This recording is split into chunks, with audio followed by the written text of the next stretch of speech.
Now let's take a look at the current situation as it stands now. And joining me from Abuja is a special technical advisor to the Honorable Minister of Labour and Employment, Mrs. Chinedu Dike. Thanks a lot for joining us on the news at 10. Thank you. Now, from what we understand, both sides have come to some sort of an agreement. We've heard from the other side. Could you tell us what the terms of this temporary settlement are, if that's what we can call it for now? Yeah, I will not call it temporary settlement. The issues were settled.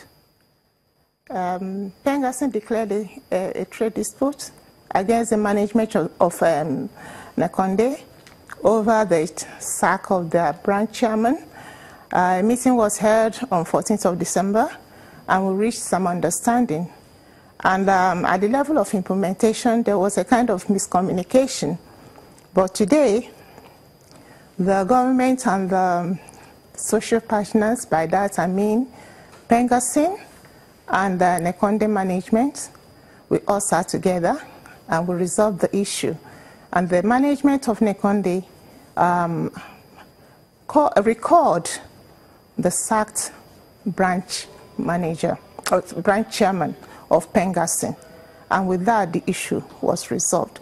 Outstanding, though, are some other issues not related to this particular one, bordering on fair labor practices, cutting across several indigenous companies in Nigeria in oil and gas sector. And the Honorable Minister of Labour and Employment has promised to hold a conciliation meeting over all those issues by third week of January 2018. So I would say that the issues in dispute pertaining to this current start, the last strike by Pengassan, the issue has been resolved. Okay, I know you've said that it's been resolved, but if you look at the statement from Pengassan as well, it does show that one of the key issues that they had was the anti-union posture of certain indigenous companies. You've spoken about one, and the tendency to abuse court processes. So is there also a guarantee from you tonight that the issues have been resolved before the third week of January, which is what you seem to have agreed there, that all is now well? Yeah, guarantee. I will not use that word, but we have promised, the Ministry of Labour has promised, and there will be a conciliation meeting to resolve other issues. By other issues, I mean the trade disputes, or rather, because there's no, I can't talk about trade dispute right now until it's declared what we call from TD3.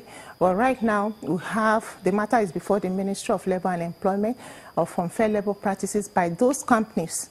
And by third week of January, as I stated earlier, we are going to call all those other companies and with Pengassan and address those issues of unfair labor practices.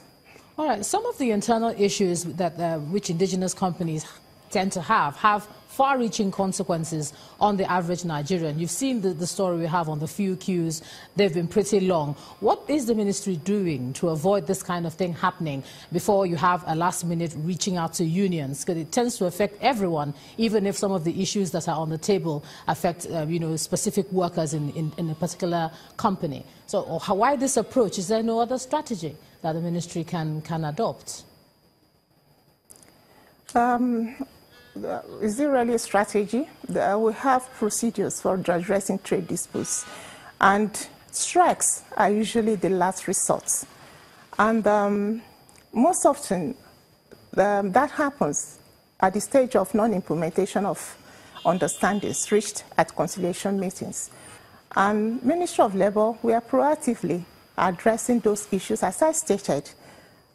This particular one that led to this strike today that caused the fuel queues happened because there was a miscommunication over the weekend. We had earlier held a conciliation meeting on Thursday, December 14th, and we reached amicable understanding on how to move forward. So we are proactive. That's, if we talk about strategy, that's the strategy of the Federal Ministry of Labour. We are proactive. Yes, I hear you. I know you do say that you are proactive. Some people criticize the shall I say, the workings, saying that it's some sort of a cycle. You see that they go on strike, and then they respond by saying there's an agreement. They go on strike again, and so you have some sort of a cycle going on. So we know we're coming into a new year. Is the ministry looking into such different ways of handling pressing issues finally now in the coming year? A cycle means that the matter was not resolved and it reoccurred. But that's not the case. But generally, to answer your question, yes, the ministry is looking into all the issues, not just in oil and gas sector, but in all the sectors of the economy of this nation. All right. Technical advisor to the Honorable Minister of Labour and Employment, Mrs. Chinedu Dike. Thanks for sharing your thoughts on the news at 10 tonight. Thank you.